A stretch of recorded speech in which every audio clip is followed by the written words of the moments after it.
Shalom, salam sehat, sukacita, dan semangat.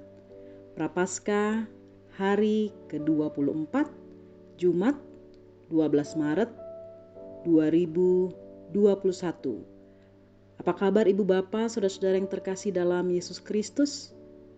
Semoga dalam keadaan sehat dan baik bersama dengan keluarga tercinta dalam pemeliharaan dan kasih Tuhan. Sebelum membaca dan merenungkan firman Tuhan, mari kita berdoa. Ya Allah, kami bersyukur atas kehidupan yang Engkau karuniakan bagi kami. Ya Tuhan, tolonglah bimbing kami dengan Roh Kudus-Mu, agar firman Tuhan yang kami baca dan renungkan dapat kami pahami dan lakukan di dalam kehidupan kami. Berfirmanlah di dalam nama Tuhan Yesus Kristus kami berdoa. Amin. Pembacaan Alkitab dari Amsal 2 ayat 6 sampai 9. Amsal 2 ayat 6 sampai 9 yang menyatakan, "Karena Tuhanlah yang memberikan hikmat, dari mulutnya datang pengetahuan dan kepandaian. Ia menyediakan pertolongan bagi orang yang jujur, menjadi perisai bagi orang yang tidak bercela lakunya, sambil menjaga jalan keadilan dan memelihara jalan orang-orangnya yang setia. Maka engkau akan mengerti tentang kebenaran, keadilan, dan kejujuran, bahkan setiap jalan yang baik." Demikianlah firman Tuhan. Amin. Prapaskah hari ke-24, kebaikan ke-24, kejujuran. Sebuah kisah di Cina kuno tentang seorang pangeran yang akan dinobatkan menjadi kaisar Cina. Namun, dia harus terlebih dahulu memilih calon istri atau calon ratunya.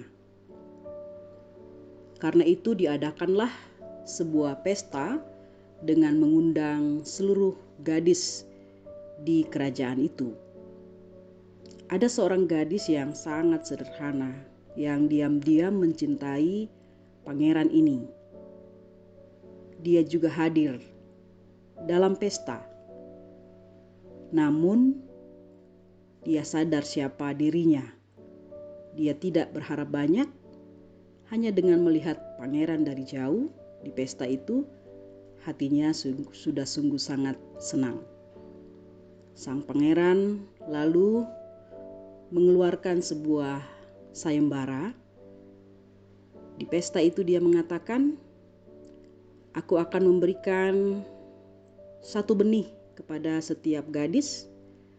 Tanamlah benih itu, dan dalam 6 bulan datang lagi kemari dengan hasil bunga yang indah kepadaku." Sang gadis dan juga gadis-gadis yang lain pulanglah. Si gadis kemudian menanam benih itu di tanah yang subur.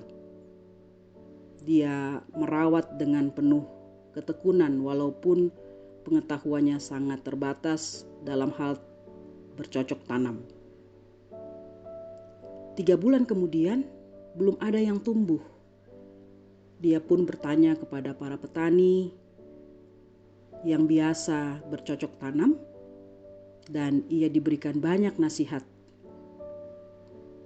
Dia melakukan apa yang dinasihatkan oleh petani, namun tidak ada sedikit pun tanda-tanda kehidupan dan munculnya benih tanaman dari benih yang diberikan oleh sang pangeran.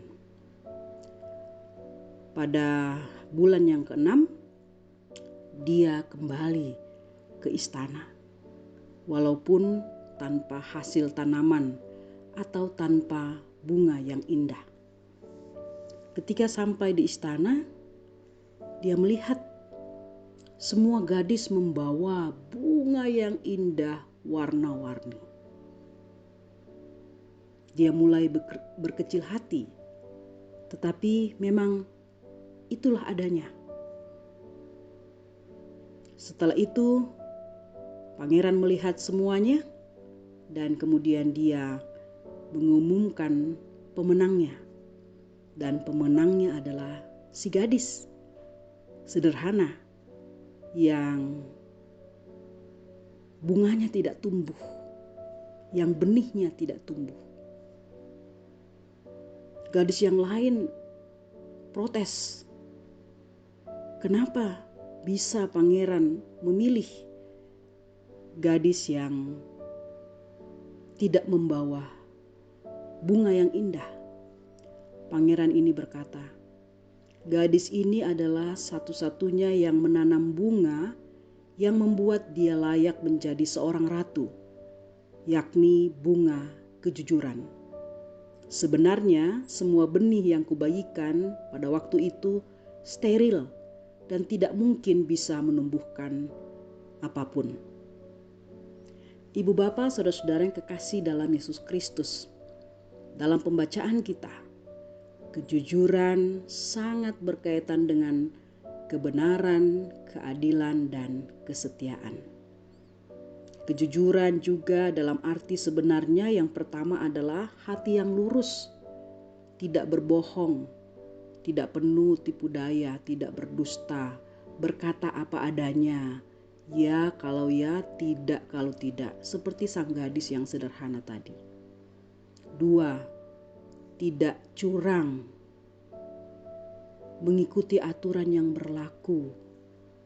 Gadis yang sederhana juga melakukan itu, bukan? Yang ketiga, tulus ikhlas, tidak munafik, tidak bermuka dua.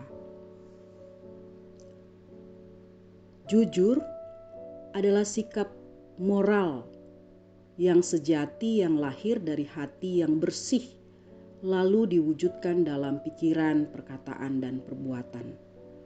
Kejujuran lahir dari hati yang takut akan Tuhan, Amsal 14 ayat 2. Hati yang ingin melakukan kebenaran Allah. Orang jujur disayang oleh Tuhan, Amsal 16 ayat 13. Tuhan bergaul erat dengan orang yang jujur, karena orang yang jujur dipimpin oleh ketulusannya atau keikhlasannya. Amsal 3 ayat 32 dan Amsal 11 ayat 3. Dan dalam pembacaan kita dikatakan Tuhan menolong, Tuhan melindungi, Tuhan memelihara orang yang jujur. Karena orang yang jujur pasti melakukan kebenaran, keadilan, dan hidup dalam kesetiaan dan segala macam perbuatan baik yang lain. Mari kita hidup dalam kejujuran, karena berkat dari Tuhan, pertolongan perlindungan dari Allah pasti Dia berikan, dan Dia senang, sayang kepada orang-orang yang jujur. Terpujilah nama Tuhan. Amin. Mari kita menyanyi dari Gita Bakti 69, Ku mulai dari diri sendiri.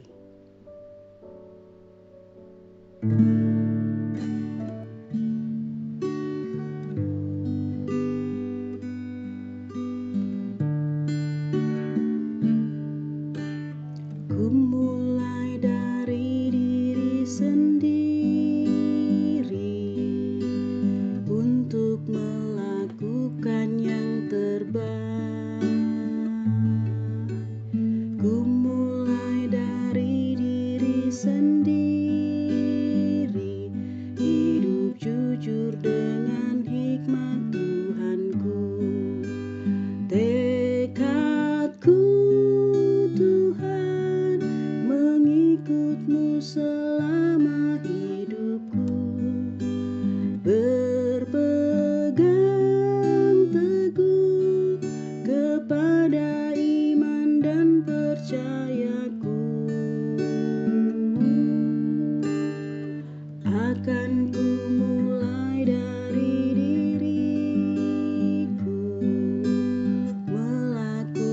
dengan sikap yang benar. Biarpun kecil dan sederhana, Tuhan dapat membuat jadi besar. Mari kita berdoa. Ya Tuhan, kiranya kami memiliki hati yang takut akan Engkau, sehingga hati kami tulus, bersih, ikhlas, murni. Hati yang takut akan Engkau, yang mau setia melakukan kebenaran-Mu. Mari ya Tuhan, Engkau berkati ibu bapa, saudara-saudara sekalian yang mendengarkan renungan ini. Engkau berkati seluruh warga jemaat GPIB Peniel Yuda Wiyogra, ibu-ibu, bapak-bapak, pemuda, anak-anak, semua kaum lanjut usia. Berikan kesehatan, lindungi mereka, keluarga mereka, segala usaha pekerjaan mereka Tuhan berkati sehingga rezeki dari Tuhan mengalir, memelihara, mencukupkan seluruh kebutuhan hidup mereka. Dan di dalam kehidupan mereka kasih dan kuasa Tuhan selalu dinyatakan. Terima kasih Tuhan. Inilah doa kami. Ampuni kami berdoa di dalam nama anak-Mu Yesus Kristus, Tuhan dan Juru Selamat yang hidup. Amin.